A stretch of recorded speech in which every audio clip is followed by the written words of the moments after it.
Hai semuanya, pernahkah kamu bertanya-tanya mengapa beberapa orang seolah punya aura ketenangan yang gak bisa diganggu-gugat?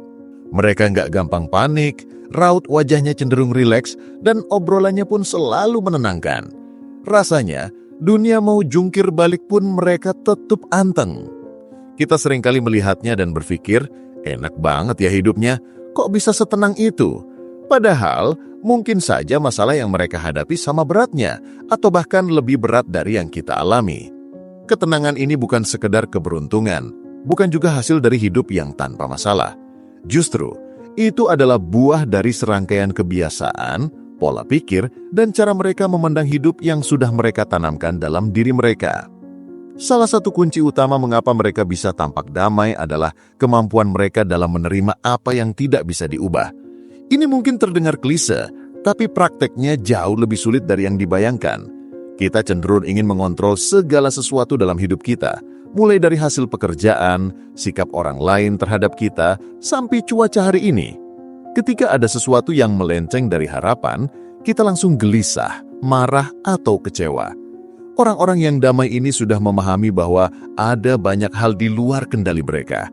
Mereka nggak membuang energi untuk meratapi atau melawan takdir yang memang nggak bisa diubah.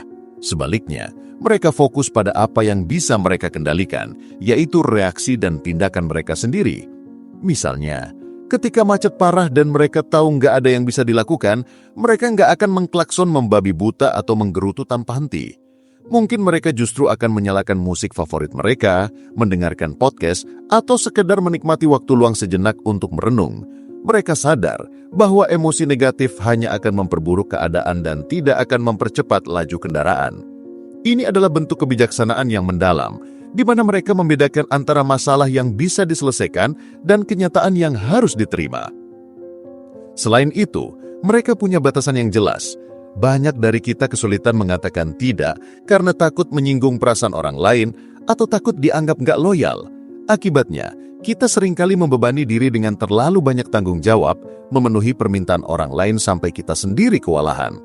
Orang-orang yang damai ini tahu betul kapasitas diri mereka.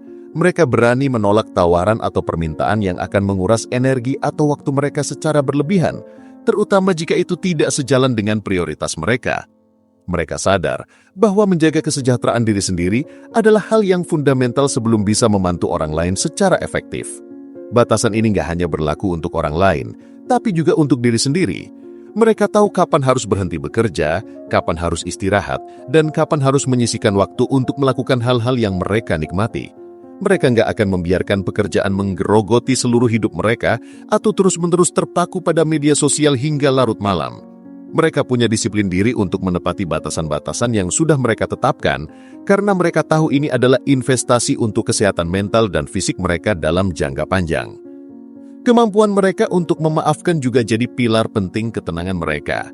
Ini berlaku untuk memaafkan orang lain dan yang lebih penting, memaafkan diri sendiri. Dendam itu seperti racun yang terus menggerogoti dari dalam. Rasa sakit hati yang dipendam, kemarahan yang tidak dilepaskan, semua itu membebani pikiran dan jiwa. Orang-orang yang damai ini sudah memahami bahwa memaafkan bukanlah berarti melupakan atau membenarkan tindakan yang salah. Memaafkan adalah melepaskan diri dari beban emosional yang gak perlu. Mereka sadar bahwa dengan menyimpan dendam, satu-satunya pihak yang paling dirugikan adalah diri mereka sendiri. Dengan memaafkan, mereka membebaskan diri dari rantai kemarahan dan kebencian.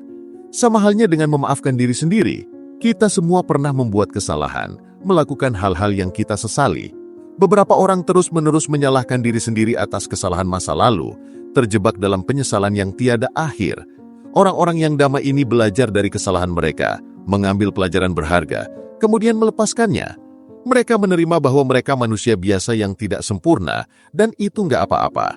Mereka juga sangat mahir dalam praktik mindfulness, meskipun mungkin mereka tidak menyebutnya secara formal. Mindfulness itu tentang hadir sepenuhnya di saat ini, menyadari apa yang terjadi di sekitar kita dan di dalam diri kita tanpa menghakimi. Banyak dari kita hidup di masa lalu dengan penyesalan atau nostalgia, atau di masa depan dengan kekhawatiran atau ekspektasi. Jarang sekali kita benar-benar merasakan dan menikmati momen yang sedang kita jalani. Orang-orang yang damai ini melatih diri mereka untuk memperhatikan detail kecil dalam kehidupan sehari-hari. bagaimana aroma kopi di pagi hari, bagaimana rasanya gigitan pertama makanan, bagaimana suara hujan di luar jendela. Dengan hadir di saat ini, mereka tidak terjebak dalam lingkaran kekhawatiran tentang bagaimana jika di masa depan, atau penyesalan tentang seandainya saja di masa lalu.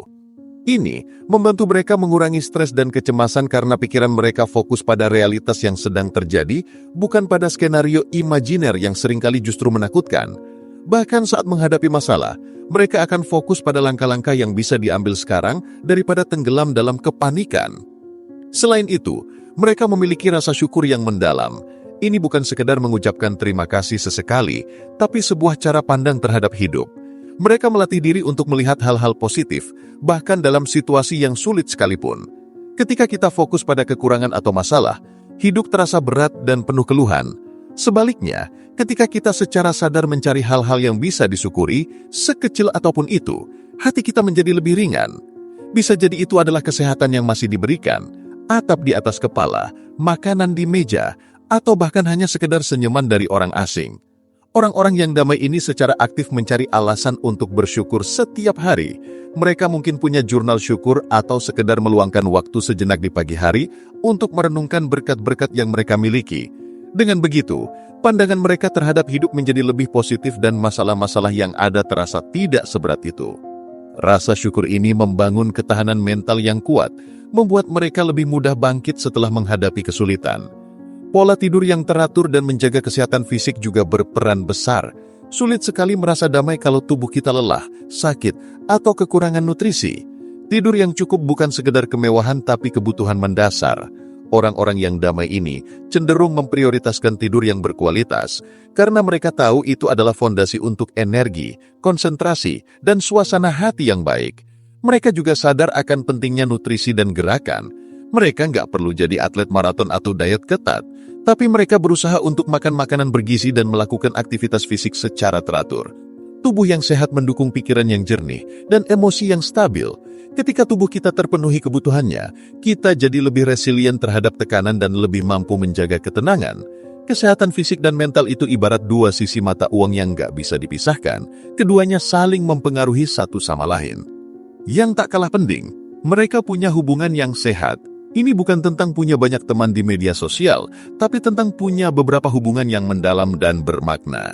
Mereka menginvestasikan waktu dan energi pada orang-orang yang mendukung mereka, yang membuat mereka merasa dihargai dan yang bisa mereka ajak berbagi tanpa rasa dihakimi.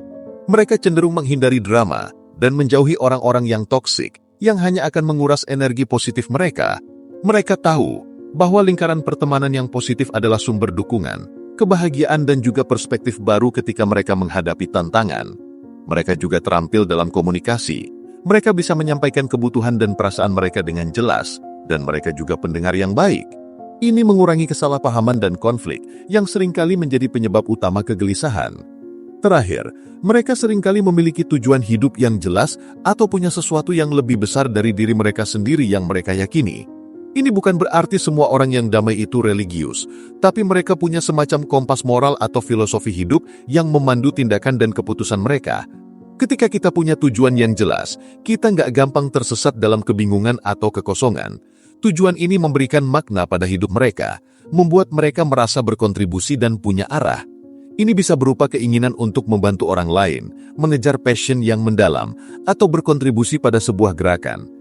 Ketika mereka merasa hidup mereka punya makna, masalah-masalah kecil cenderung tidak terlalu mengganggu.